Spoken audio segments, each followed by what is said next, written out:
I'm going to be showing you how to assemble this crazy ultimate birthday cake. So here we have layers of marble cake, a chocolate brownie, vanilla cake, chocolate chip cookie, and chocolate cake, topped with my husband's favorite color, orange chocolate drip.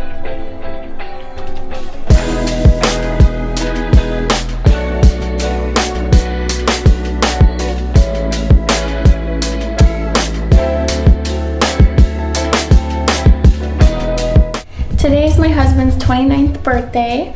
Happy birthday, honey. And he requested this special ultimate birthday cake. So this cake has 3 layers of cake. One is chocolate, one is marble, one is vanilla, and then this is a brownie layer and a giant chocolate chip cookie. They're all gonna go into one fantastic decadent dessert. So I baked all of these last night just to save some time today. It's a little bit of work getting everything together, but your honey's definitely worth it. What we're gonna do today is show you the assembly of the cake. So what I did first was cut and leveled all the cakes so that they're flat, or mostly flat, and that'll help with the assembly and keeping everything even and straight. So I made a giant batch of vanilla buttercream. This is just part of it, but you're gonna start off by just adding a little bit of a dollop to the cake board. I'm making a 6-inch cake, so I have it on an 8-inch board. So I'm gonna start with our first layer, our marble cake. Actually, just stick it right on the middle and push it down so that it sticks to the board. Oh my gosh, it's so soft, I love it. It's gonna be awesome. All right, then we're gonna top it with a layer of vanilla buttercream. You can spread it, you can do whatever you like. I like to squeeze a little dollop on and then smush it out. It doesn't have to look pretty. So we're just getting a nice even layer. I'm not gonna do them too thick since there's gonna be so many layers, there's gonna be so much buttercream. Make sure you get it all the way to the edge. Okay. Next, we're gonna add our brownie layer. Look how nice and straight this is. Okay. So I just baked everything in my 6-inch pans just to make sure that they were all uniform size. And then another dollop buttercream and spread that out. This will be the tallest cake we've ever done. So I'll just keep checking it. Shifted a little bit, which is fine. So we'll just scooch it over a little. A little interruption here. What do you got? After the brownie layer, we're gonna do the plain vanilla layer. I try to separate chocolate vanilla so you get like a good mix. This is gonna be tall. This is how tall my normal cakes are, so we got 2 more layers to go still. Add some more buttercream. It's okay if this has air bubbles in it. Before we do the layer on the outside, I'll show you what I do to get those out. Next goes our cookie cake layer. This thing's about 4 pounds on its own. It's gonna smush the rest of the cake down. And then put a thin layer of buttercream on that. We'll see if the physics gods are with us today, if we can make this without it toppling over. Finally, our top chocolate cake. Oh my gosh, it's so good. Throw that bad boy on. That looks good. So I'm gonna do the top last. So what I'm gonna do now is crumb coat it. So I'm gonna put a thin layer of frosting over the entire thing. The goal of this is just to lock all the crumbs in so that when you frost it at the end, you just have a nice smooth layer of frosting. You don't have any of those crumbs coming out to the outside. Are you sitting so nice? Buttercream is not for dogs. I'm sorry. This is bigger than we even thought it was gonna be. We'll have to find some people to share with. Like the entire neighborhood. Once you got that going, what I'm gonna try to do is spread it with this spatula first and then go over it with this. So I'm holding it while I do it and then just smoothing it out over the edges. And then we'll go back over it with our cake comb, bench scraper, and get that really smooth. This is like the glue that holds it all together. And then we'll try with this guy.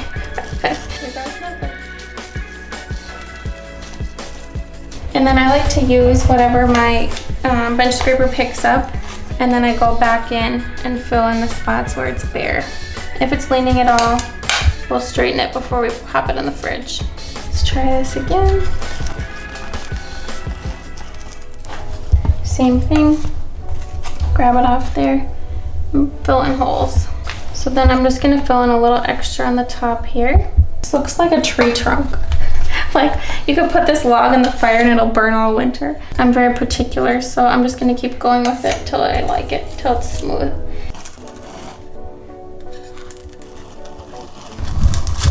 Okay, that's getting better. So then I'm just gonna smooth a little bit on the top.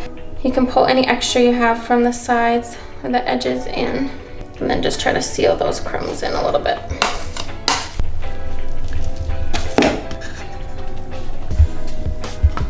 Gonna fill in this little gap. If you have a gap on the edges, it's good to refill the side of it, and then that way when you go around with your scraper, you'll push any extras up, and then you can smooth that into the cake top. So that's how I like to fill in those top gaps there.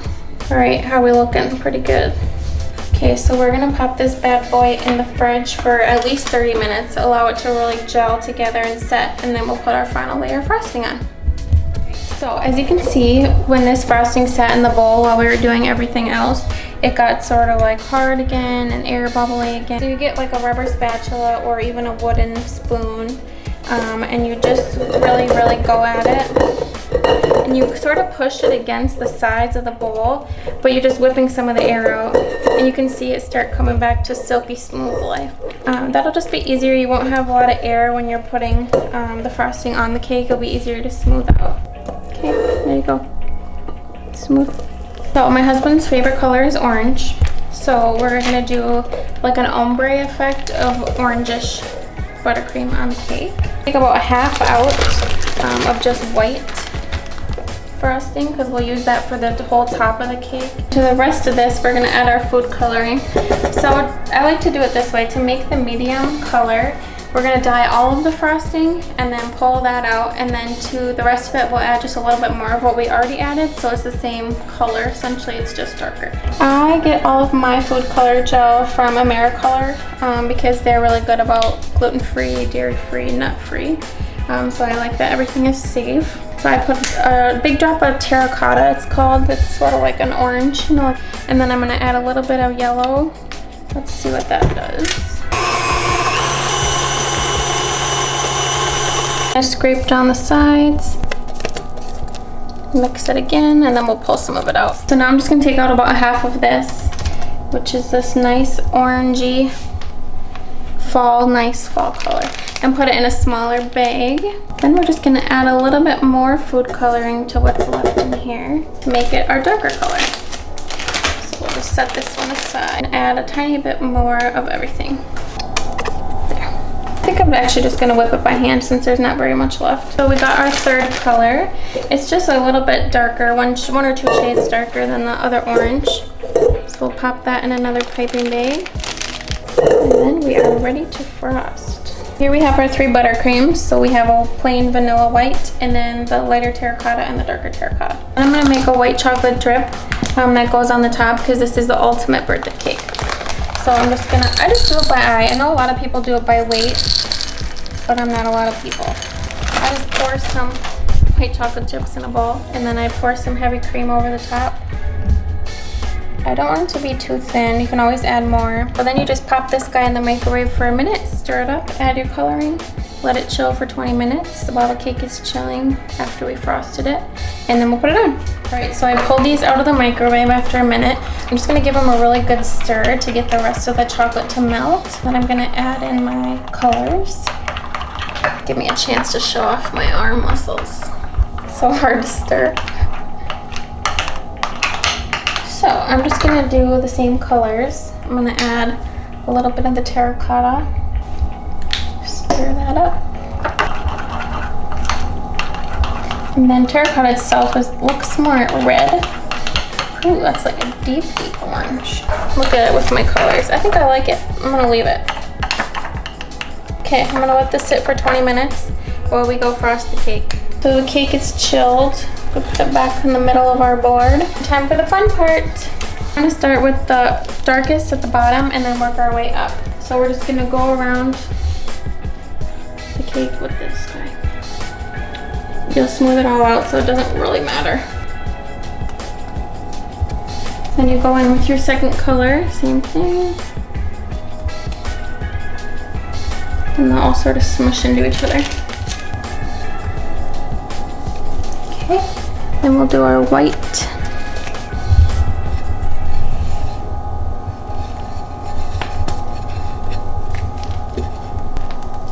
Okay, then what I'm gonna do is just smooth out each color individually, make it easier for when we do our final workaround. So I'm just gonna try to stay within the color line, and then I'll wipe our spatula off, and then we'll do that to the second color. Finally the white. And then I saved a little of each color so that if we have gaps when we go around, we can fill them in. Okay, let's see how this goes.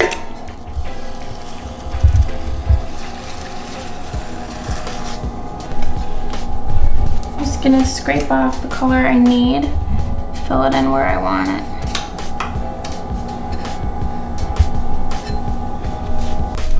Pull around again, just slightly. Just filling in the gaps on the top here. Alright, so I switched to my metal bench scraper because you can put it under hot water and get it super warm, and then it's easier to get these little air bubbles out. I probably could have done it with the other one, but this is just what I know. And I have to clean it off when I'm going from the bottom to the top so I don't accidentally get orange all over the top of the cake.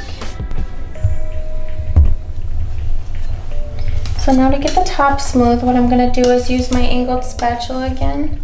And I'm gonna get this hot. And what that helps do is really make the frosting smooth along the top. So I'm just bringing the top towards me and just smooth it out the best we can.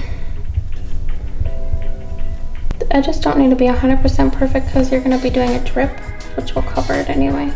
Then I'm gonna go over it one more time with this on the sides to get those top sides good again.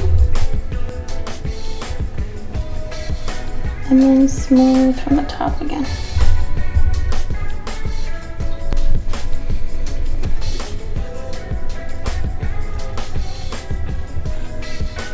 Alright, now I'm just going to clean off the edges of the frosting here, and then I'm going to pop it into the refrigerator just to let the frosting set before we put the chocolate on the top. Alright, so I let my drip sit. It got a little bit thick for how I wanted, so I just microwaved it for like 15 seconds and got it back to a nice drip consistency. So usually I use a squirt bottle. So I'm just gonna go ahead and put that in my bottle. I'm just gonna start on the very edge, squeeze and let it run down the side a little bit, and then go to the next one. The longer you squeeze, the further down your drip will go. So slow and steady. Space them out however far you want. If your cake isn't chilled, it'll drip down longer because the chilled cake helps the drip stop.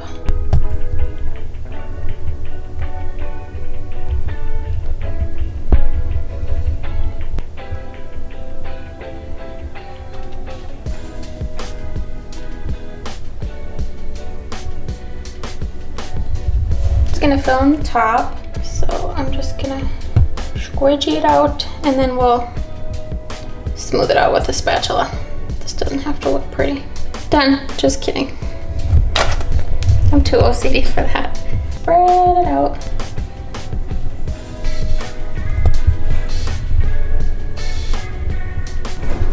Alright, and that's it. Ultimate birthday cake. Can't wait to get inside of it. Woo! Pray for me. It's time to cut into this monstrosity. I don't know how it's gonna turn out. One thing, it'll taste really good, but we'll see how it looks. Here we go.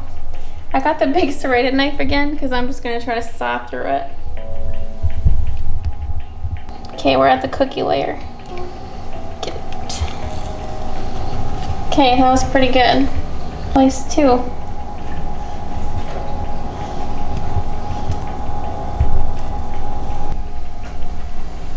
So that's it. Thanks for watching. Happy birthday, honey.